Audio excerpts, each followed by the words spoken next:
Alle flygtninge her i landet. Nye oplysninger i sagen tyder nu på, at de virkelig skyldige gik fri. Der var andre. I eftersommeren 1993 opdager verden, at kroatisk politi og militær har holdt flere tusinde fanger indespærret i KZ-lignende lejre.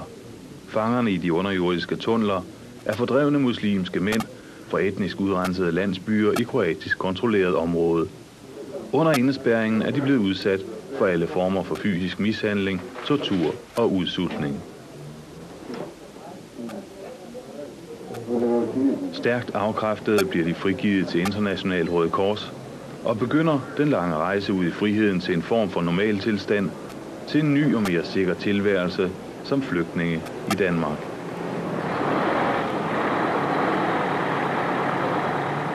De tidligere krigsfanger znali smo ko je i tako i pripremili smo se bilo da ga ubijemo.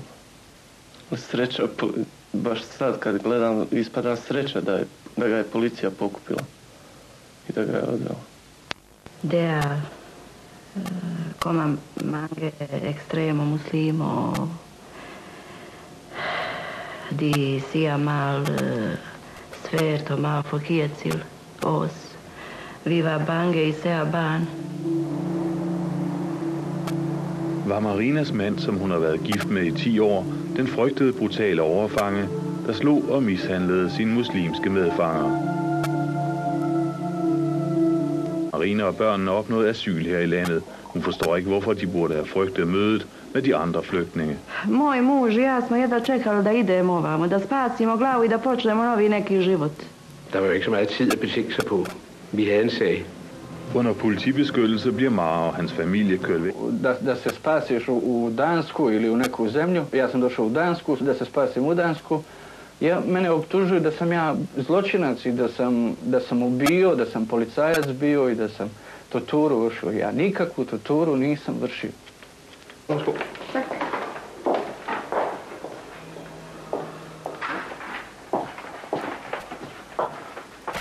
Šta ima?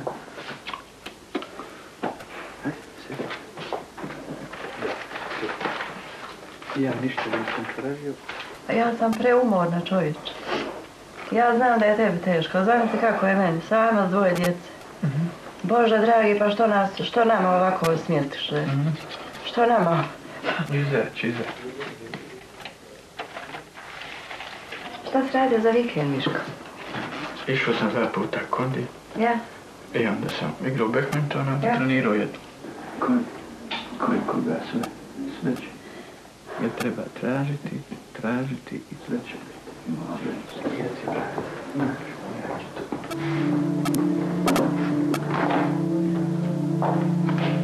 Udøvelser i fangelejren omtaler altså ikke den eneste person, som indtil nu er blevet retsforfulgt, den dømte fra Danmark.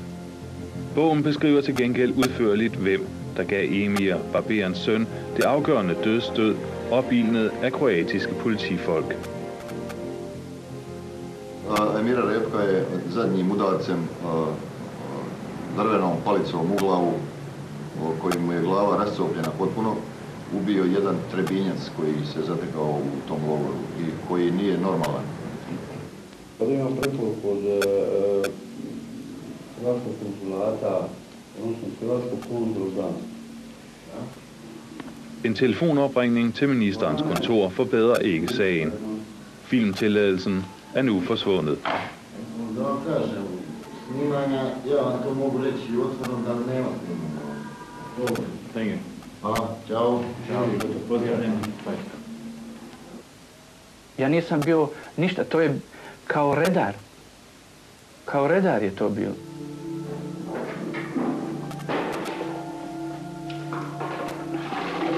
Maras arbejde i lejren bestod i at lave mad og dele den ud til de øvrige fanger. Men slog han også på dem under uddelingen af de sparsomme madrationer. Fangerne fik kun 1 stykke brød og en enkelt skål suppe om dagen. Den skoldhede suppe blev de tvunget til at slubre i sig på få sekunder. Za vrijeme ručka išlo nas je po 11 koloni na ručak. I Ja ne znam šta sam to ja njemu uradio tada, i da je on prišao meni direkt i počeo da udara. Po nogama, rukama, čime stigne. En morgen bliver barberens søn Emir Repak bragt til lejren, allerede stærkt medtaget efter natlig tortur. Emir bliver anbragt i en af lejrens ammunitionstunneler, hvor fangerne sidder indespærret i mørke dagen lang, uden vand og toiletter.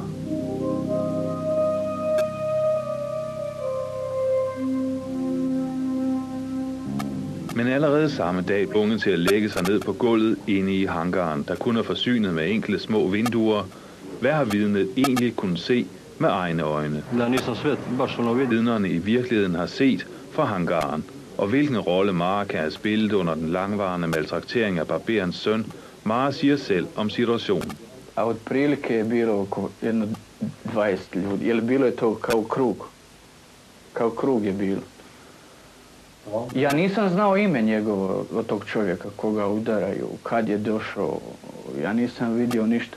Ja sam vidio samo kad su oni već završili to, onda smo trebali da peremo mi ovo što su jeli, kašike, manjerke, izdjele u kojim smo jeli.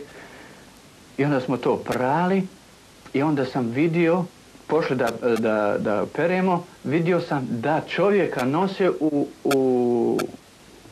u deci. A bunda je došao i imao je na sebi kafene cipele, rekao da je skinuo cipele od tog čovjeka i bio je krvav. Bunda, den sindssyge drabsmand, er ude af stand til at forklare om mordet. Han bliver selv dræbt i en anden fangelejr kort tid efter. Under valget i Bosnien er fanger for lejren. Blandt andet denne mand, Hasan Sose, der også kendte Mara før krigen. Jer ja Maru poznajem već 6-7 godina. Jer ja imam kuću 14 soba u Neumu. I Mara je bio dole konobar i on se oženio istuga, Marinu. I u mene je bio podstanar 4 godine. Otel ga poznajem, prema meni je bio fin, ali bio prema drugim bio je loše. Jer ga dugo vremena poznajem. Pa on me znao od prije rata. Pošto sam ja u Neumu radio, živio sam kod njega, onda znao sam ga. On je radio u kuhinji jedno vrijeme, a jedno je vrijeme nosio vodu sa cisternom. Da, ja ne bježim od toga, ja sam bio na kamionu, jer kad sam ja došao tu, kad sam dijelio hranu, došla bi cisterna, onda nas 4-5 je bilo koji smo radili na toj cisterni. Bari, Adolav, ja, Bosanac, Senad Bosanac. Refik Mara, on je isto bio jedan od najgorih koji je dao vodu. I mi smo se kupali, kad smo se kupali je šmrkovima upero uljude upero šmrkovima, tako da ljude obaro iznemogle gladne, to jest. Mara je stajal af lejren og frigivelsen af fangerne til Røde Kors. Vi fandt den tidligere lejrleder. Han tilbød at vidne under retssagen, men blev aldrig indkaldt. Mene je strahovito to potreslo kad sam čuo da danski sud sudi čovjeka po navodima osoba koje nisu bile tu prisutne, a ja sam osobno bio prisutan i pitao sam se tu, bio sam šef, nudio sam se danskom sudu da dođem, da ja svjedočim za tu neistinu izmišljotinu, pa me danski sud koji ima veliku tradiciju, veliku povijest i borba za ljudskih prava koju zastupa danski sud, danska vlada, ja samo se čudim da je danski sud nasjeo na takve izmišljotine i priče i da je nevin čovjek ispaštao.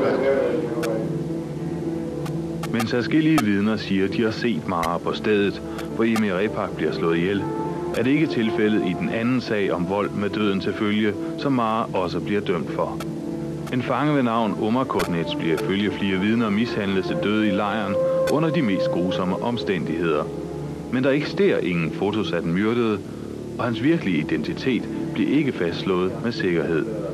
Det er flygtningetalsmanden Emir Kulagic, der henleder politiets opmærksomhed. De frigivne fanger fra lejren har endnu ikke fået hævn over deres bødler.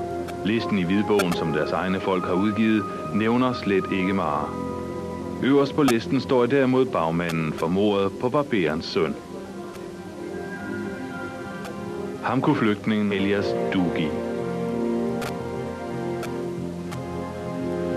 Og her sidder han så i dag.